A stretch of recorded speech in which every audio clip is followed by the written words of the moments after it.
আন্তর্জাতিক বাংলা সংবাদে সবাইকে স্বাগত। সুপ্রিয় দর্শক শ্রোতা, পৃথিবীতে কিন্তু চূড়ান্ত পর্যায়ে পৌঁছেছে তৃতীয় বিশ্বযুদ্ধের দামামা। যে কোনো সময় তৃতীয় বিশ্বযুদ্ধের ডাক আসতে পারে। জানিয়ে দেব আমাদের হাতে থাকা সর্বশেষ আন্তর্জাতিক আপডেট বাংলা সংবাদ। শুরুতেই থাকতে সংবাদ শিরোনাম, এরপর জানাবো বিস্তারিত। ইসরায়েলে হাইফা বন্দরে নিষেধাজ্ঞা আরোপ করলো ইয়েমেনের সশস্ত্র বাহিনী। গাজার যুদ্ধ না থামলে ইসরায়েলকে পরিত্যাগ করবে যুক্তরাষ্ট্র। ইসরায়েলের উপর চাপ বাড়াচ্ছে যুক্তরাষ্ট্র, ফ্রান্স এবং কানাডা। এদিকে আইয়ুব খানের পর পাকিস্তান প্রথম ফিল্ড মার্শাল হলেন সেনাপ্রধান আসিম মুনির। রুশ বাহিনীর সামরিক অগ্রভিযান, পুতিনের সাথে ট্রাম্পের ফোনার আগে ড্রোন হামলা। মজা পেতে দুধের শিশুদের হত্যা করছে ইসরায়েল ইহুদিবাদী রাজনীতিবিদ। সীমান্তে অতিরিক্ত সৈন্য প্রত্যাহার করেছে ভারত পাকিস্তান।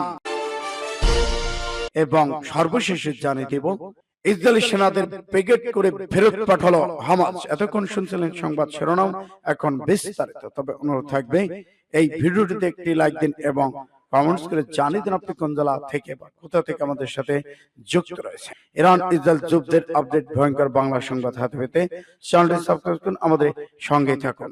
ধন্যবাদ। ইসরায়েলে হাইফা বন্দরে নিষেধাজ্ঞা আরোপ করলো ইয়েমেনের সশস্ত্র বাহিনী। ফিলিস্তিনে ইহুদিবাদী ইসরায়েলের আগ্রাসন এবং গাজা উপত্যকার উপর অব্যাহত অবরোধের জবাবে ইয়েমেনি সশস্ত্র বাহিনী হাইফা বন্দরের নতুন নিষেধাজ্ঞা জারি করেছেন। গতকাল ইয়েমেনি সশস্ত্র বাহিনী এক বিবৃতিতে বলেছে, গাজায় ইসরায়েলের অব্যাহত অবরোধ ফিলিস্তিন জনগণের উপর দুর্ভিক্ষ চাপিয়ে এবং ইসরায়েলের আগ্রাসন বন্ধে অস্বীকৃতি প্রতিক্রিয়া হিসেবে সিদ্ধান্ত নেওয়া হয়েছে। বিবৃতিতে বলা হয়, আল্লাহর উপর ভরসা করে ইয়েমেনি সশস্ত্র বাহিনী তাদের নেতৃত্ব নির্দেশনা অনুযায়ী হাইফা বন্দরের অবরোধ কার্যক্রম করতে শুরু করার সিদ্ধান্ত নিয়েছেন। যেসব কোম্পানি জাহাজ বর্তমানে হাইফা বন্দরে আছে সেখানে যার পথে রয়েছে তাদের জানানো হচ্ছে, এই বন্দর যখন থেকে লক্ষ্য তালিকাভুক্ত তখন যেন তারা এই বিবৃতি বিষয়টি এবং পরবর্তী কোনো ঘোষণা বিবেচনা না নেয়। ইয়েমেনি সেনাবাহিনী জানায়, এর আগেও তারা ইসরায়েলে আল রাশাক ইলাত বন্দরে কার্যকর অবরোধের আরোপ করে সেটি অচল করে দিয়েছে। বিবৃতিতে বলা হয়েছে, নিপীড়ন ফিলিস্তিন জনগণ তাদের প্রতিরোধের সমর্থনে ইয়েমেনি বাহিনীর বাড়তি ব্যবস্থা নিতে কুণ্ঠিত হবে না। ইয়েমেনি সামরিক বাহিনী জোর দিয়ে বলেন, গাজায় আগ্রাসন অবরোধ শেষ হলে ইসরায়েলি শত্রুর বিরুদ্ধে ইয়েমেনি সশস্ত্র বাহিনীর সকল ব্যবস্থা শেষ হয়ে যাবে। এর আগে ইয়েমেন এক উচ্চ পদস্থ কর্মকর্তা আন্তর্জাতিক বাণিজ্যিক এয়ারলাইনগুলো ইসরায়েল অধিকৃত অঞ্চলে বেনগুনিয়ান বিমানবন্দর ফ্লাইট চালু না করতে সমর্থন করেছেন। সূত্র পাস টুডে। গাজা যুদ্ধ না থামলে ইসরায়েলকে ছেড়ে দেওয়ার হুমকি যুক্তরাষ্ট্রের। ফিলিস্তিনে গাজা উপত্যকায় চলমান যুদ্ধ বন্ধ না থামালে ইসরায়েলের প্রতি সমর্থন প্রত্যাহার করে নিতে পারে যুক্তরাষ্ট্র, এমন হুঁশিয়ারি দিয়েছেন মার্কিন প্রেসিডেন্ট ডোনাল্ড ট্রাম্পের ঘনিষ্ঠ সহযোগীরা। একটি সূত্রে প্রভাবশালী মার্কিন পত্রিকাটি জানান, ট্রাম্পের লোকজন ইসরায়েলকে চাপ জানিয়ে দিয়েছে, যুদ্ধ না থামলে আমরা তোমাদের ত্যাগ করব। সূত্রটির দাবি, ইসরায়েলের প্রধানমন্ত্রী বেনিয়ামিন নেতানিয়াহু যুদ্ধ থামানোর রাজনৈতিক সক্ষমতা, কিন্তু তিনি সেই ইচ্ছা দেখাচ্ছেন না। প্রতিবেদনে আরো বলা হয়, ট্রাম্প তার সাম্প্রতিক মধ্যপ্রাচ্য সফরে ইসরায়েলকে অন্তর্ভুক্ত করেনি, যা নেতানিয়াহুর উপর চাপের আরেকটি ইঙ্গিত। গাজায় মানবিক ত্রাণ প্রবেশের সম্মতি দিতে বলেও ট্রাম্প শিবিরের পক্ষ থেকে ইসরায়েলের উপর চাপ আসছে।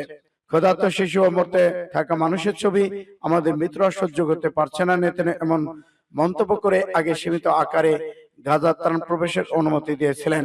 সূত্রটি জানায়, গত রবিবার রাতে ইসরায়েলের মন্ত্রিসভা বৈঠকে নেতানিয়াহু এই সিদ্ধান্তকে মাত্র একটি কৌশলগত বিষয় বলে তুলে ধরেছিলেন, যেন এতে রাজনৈতিক দায় না পড়ে।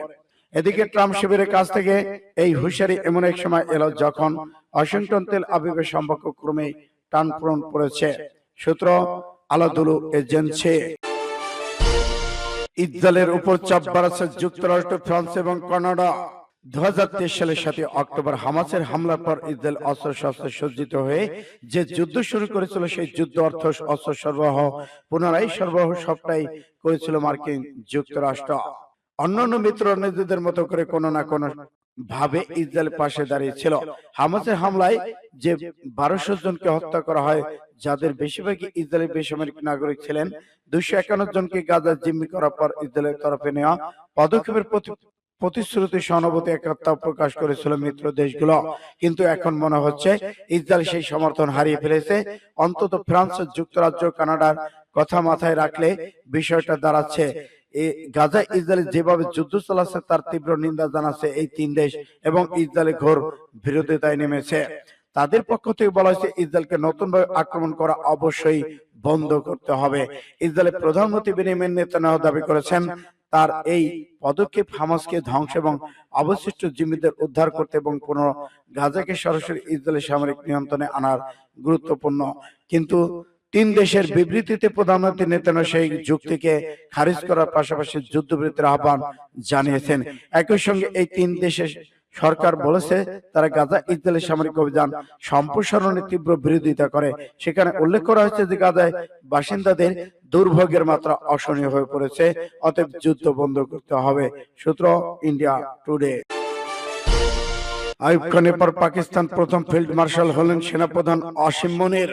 পাকিস্তানের ইতিহাসে দ্বিতীয় ব্যক্তি হিসেবে ফিল্ড মার্শাল র্যাঙ্ক পেয়েছেন দেশটির সেনাপ্রধান আসিম মনির। প্রয়াত সাবেক সেনাপ্রধান আইয়ুব খানের পর পাক সেনার দ্বিতীয় অফিসার হিসেবে 5 তারকা জেনারেল পদ পেলেন মনির। এর মধ্য দিয়ে 60 বছরের পর পাকিস্তানের সামরিক বাহিনীর কোন জেনারেল ফিল্ড মার্শাল হলেন। মঙ্গলবার বার্তা সংস্থা রয়টার্স পাকিস্তানের প্রধানমন্ত্রীর দপ্তরে বার্তায় তথ্য জানিয়েছেন আসিম মনিরকে ফিল্ড মার্শাল হিসেবে পদোন্নতি অনুমোদন দিয়েছে পাকিস্তানের মন্ত্রিসভা। এই মন্ত্রিসভার নেতৃত্ব দিয়েছেন দেশটির প্রধান শাহবাজ শরীফ। পাকিস্তানের প্রধানমন্ত্রী আসিম এক বিবৃতিতে বলেছেন মার্শাল ই হক এবং অপারেশন বুনিয়া মাবসুসের সময় উচ্চ কৌশল সাহসী নেতৃত্বের মাধ্যমে শত্রুর পরাজয় দেশের নিরাপত্তা নিশ্চিতের জন্য জেনারেল সৈয়দ আসিম মনিরের এই পদোন্নতি অনুমোদন করেছে সরকার। প্রসঙ্গত ফিল্ড মার্শাল মর্যাদা হলো ব্রিটিশ সেনাবাহিনীর আদলে নির্মিত সর্বোচ্চ সেনাবাহিনীর পদক।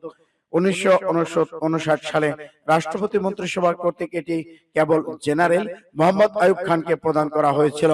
ফিল্ড মার্শাল পদোন্নতি অনুমোদন দেওয়ার আসিম মনির বলেন এটি শুধু আমার ব্যক্তিগত নয়, পুরো দেশ পাকিস্তানি সশস্ত্র বাহিনীর জন্য একটি সম্মান। 2022 সালের নভেম্বরে পাকিস্তানের সেনাপ্রধান হিসেবে দায়িত্ব নেন আসিম মনির। সাধারণ পাকিস্তানি সেনাপ্রধানদের মেয়াদ হয় 3 বছর, তবে 2023 সালের নভেম্বরে দেশটির পার্লামেন্ট আইন সংশোধন করে আসিম মনিরের মেয়াদ 5 বছর করা হয়েছে। পাকিস্তানের সেনাবাহিনীর শীর্ষ পদে নিয়োগের পর আগেই মনির দেশ প্রভাবশালী গোয়েন্দা সংস্থা ইন্টার সার্ভিসের ISI এর প্রধান হিসেবে দায়িত্ব পেয়েছেন। সূত্র রুশ বাহিনীর সামরিক অগ্রযান, পুতিনের সাথে ট্রাম্পের ফোন আলাপের আগে বড় ড্রোন হামলা। রাশিয়ার প্রতিরক্ষা মন্ত্রণালয় ঘোষণা করেছে যে তাদের বাহিনী দনেৎস্ক অগ্রসর হয়ে বেগাতিক অঞ্চলে নিয়ন্ত্রণ নিয়েছে। পাস টুডে আরো জানিয়েছে রবিবার রাশিয়ার প্রতিরক্ষা মন্ত্রণালয় এক বিবৃতিতে জানানো হয়েছে যে দেশটির ভস্টক ব্যালন্টক গ্রুপের ইউনিটগুলো তাৎক্ষণিক পদক্ষেপের ফলে দনেৎস্ক অঞ্চলে বেগাতিক বসতি এলাকায় রাশিয়ার বাহিনীর নিয়ন্ত্রণে চলে এসেছে। মন্ত্রণালয় আরো জানিয়েছে যে এলাকাটি দখলে ঘটনা দক্ষিণ দনেৎস্ক অঞ্চলে ইউক্রেনের বাহিনীর জন্য বড় আঘাত। রাশিয়ার প্রতিরক্ষা মন্ত্রণালয় আরো ঘোষণা করেছে যে গত কয়েকদিন দেশীয় সেনাবাহিনী 420 জন ইউক্রেনীয় সেনা, 60টি সাজোয়া যান এবং একটি ইসরায়েল নির্মিত কৌশল রাডার আরো বেশ কয়েকটি সামরিক সরঞ্জাম ধ্বংস করে দিয়েছে। এদিকে ভ্লাদিমির পুতিনের সাথে তাৎক্ষণিক যুদ্ধবিরতি নিয়ে আলোচনা করার ঠিক একদিন আগে এই হামলা হয়। রাশিয়ার প্রেসিডেন্ট ভ্লাদিমির পুতিন এবং মার্কিন প্রেসিডেন্ট ডোনাল্ড ট্রাম্প আজই সোমবার ফোনে কথা বলেছেন। ইউক্রেন কর্তৃপক্ষ ঘোষণা করে যে এই হামলার ফলে একজন মহিলা নিহত বেশ কয়েকজন আহত হয়েছেন, যার মধ্যে প্রায় 273টি বিস্ফোরক ড্রোন ব্যবহার করা হয়েছিল। মজা পেতে দুধের শিশুকে হত্যা করছে ইসরায়েল। ইসরায়েলের ডেমোক্রেট পার্টির প্রধান ইয়ারিভ গোলান ইহুদিবাদী ইসরায়েলের যুদ্ধাপরাধের আলোচনা করে বলেছেন ইসরায়েল বিনোদনের অংশ হিসেবে দুধের শিশুদের হত্যা করছে। তারা ইসরায়েল যে এক ঘরে বিচ্ছিন্ন পরিত্যক্ত তা এই আচরণ থেকে স্পষ্ট। ইসরায়েল ডেমোক্রেট পার্টির প্রধান আজ মঙ্গলবার নেতানিয়াহুর মন্ত্রিসভার নীতির সমালোচনা করে বক্তব্য দিয়েছেন। তিনি আরো বলেছেন ইসরায়েলে জ্ঞান বুদ্ধি থাকলে তারা মজা পাওয়ার জন্য দুধের শিশুদের হত্যা করত না। পাস টুডের তথ্য বলছে গোলান মনে করেন ইসরায়েল এমন একটি পথে এগিয়ে যাচ্ছে যেখানে তারা অতীতের দক্ষিণ আফ্রিকার মতো প্রত্যাখ্যান ও বিচ্ছিন্ন হয়ে পড়বে। গোলান ইসরায়েলি মন্ত্রিসভার আলোচনা করে আরো বলেন এই মন্ত্রিসভা এমন সব লোক পূর্ণ যারা প্রতিশোধের নেশায় মগ্ন এবং নৈতিকতা মেনে চলে না। গোলান সতর্ক করে বলেছেন ইসরায়েল অর্থনৈতিক সামাজিক স্তরে বিচ্ছিন্নতা এবং পতনের দিকে এগিয়ে যাচ্ছে। ইসরায়েলদের নিরাপত্তা প্রদানের সক্ষমতা শেষ হয়ে যাচ্ছে। ইসরায়েলে বসবাসের জন্য এটি কঠিন স্থানে পরিণত হবে। ইহুদিবাদী ইসরায়েল চরমপন্থী অর্থমন্ত্রী বা অভ্যন্তরীণ নিরাপত্তা বিষয়ক মন্ত্রীর কাছে নথি স্বীকার করায় নেতানিয়াহুর সমালোচনা করেন ইসরায়েলি এই রাজনীতিবিদ। তিনি বলেন, ট্রাম্পের যুগে নেতানিয়াহু একজন ব্যর্থ খেলোয়াড়। সূত্র পাঁচ টুডে। সীমান্তে অতিরিক্ত সৈন্য প্রত্যাহার করেছে ভারত পাকিস্তান। সাম্প্রতিক সংঘাতের সময় সীমান্তে মোতায়েন করা অতিরিক্ত সেনা সদস্যদের শান্তিকালীন অবস্থানে ফিরিয়ে নেওয়ার বিষয়ে ঐক্যমতে পৌঁছেছে ভারত এবং পাকিস্তান। চলতি মাসের শেষের দিকে নাগাদ এই সিদ্ধান্ত বাস্তবায়ন হবে। মঙ্গলবার পাকিস্তান নিরাপত্তা বাহিনীর জ্যেষ্ঠ একজন কর্মকর্তা সংবাদ মাধ্যমকে এ তথ্য জানিয়েছেন। গত মাসে ভারত পাকিস্তান কাশ্মীরের পর্যটকদের উপর হামলার ঘটনার চেয়ে ভারত ও পাকিস্তানের মাঝে 4 দিন ধরে পাল্টাপাল্টি হামলা ঘটনা ঘটে। দুই দেশের সামরিক বাহিনীর এই সংঘাতে অন্তত 70 জন নিহত হয়েছেন। কাশ্মীরে হামলার ঘটনায় পাকিস্তানকে দায়ী করলেও নয়াদিল্লি, ইসলামাবাদ এই অভিযোগ অস্বীকার করেছে। যুক্তরাষ্ট্রের প্রেসিডেন্ট ডোনাল্ড ট্রাম্প আকস্মিক যুদ্ধবিরতি ঘোষণার মধ্যে দিয়ে দুই দেশের সামরিক বাহিনীর ড্রোন, ক্ষেপণাস্ত্র, বিমান হামলা কমানোর পাল্টাপাল্টি গোলা বিনিময় বন্ধ হয়ে যায়। ট্রাম্পের ঘোষণা দেওয়া এই যুদ্ধবিরতি এখনো কার্যকর রয়েছে। গণমাধ্যমগুলোর সঙ্গে বলার অনুমতি না থাকায় নাম প্রকাশে অনিচ্ছুক পাকিস্তানি ও নিরাপত্তা কর্মকর্তা বলেছেন, উভয় দেশের সৈন্যরা চলতি মে মাসের শেষের দিকে সংঘর্ষপূর্ব অবস্থান ফিরে যাবে। তিনি বলেন, উভয় দেশ ধাপে ধাপে, বিশেষ করে কাশ্মীরের প্রকৃত নিয়ন্ত্রণ রেখা লাগু এলাকা থেকে অতিরিক্ত সেনা অস্ত্র প্রত্যাহারের বিষয়ে ঐক্যমতে পৌঁছেছে। মে মাসের শেষ নাগাদ সৈন্যদের প্রত্যাহার সম্পন্ন হবে। গত মাসে ভারতীয় সেনাবাহিনী বলেছিল, উভয় পক্ষ সীমান্ত সম্মুখ সারি এলাকাগুলো থেকে তাৎক্ষণিকভাবে সৈন্য সংখ্যা কমানোর বিষয়ে একমত হয়েছেন। এদিকে পাকিস্তানি ওই কর্মকর্তা বলেছেন, প্রাথমিকভাবে সব পদক্ষেপ 10 দিনের মধ্যেই শেষ করার পরিকল্পনা ছিল, কিন্তু কিছু ছোটখাটো সমস্যা থাকায় সৈন্য প্রত্যাহারে কিছুটা বিলম্ব হচ্ছে। সূত্র এএপি। ইসরায়েল সেনাদের কালো ব্যাগে ভরে ফেরত পাঠানো হবে জানালো হামাস।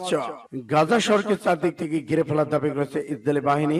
তবে এর জবাবে ইসরায়েলি সেনারা কালো ব্যাগে ভরে ফেরত পাঠানো হুমকি দিয়েছে ফিলিস্তিনি স্বাধীনতাকামী সংগঠন হামাস।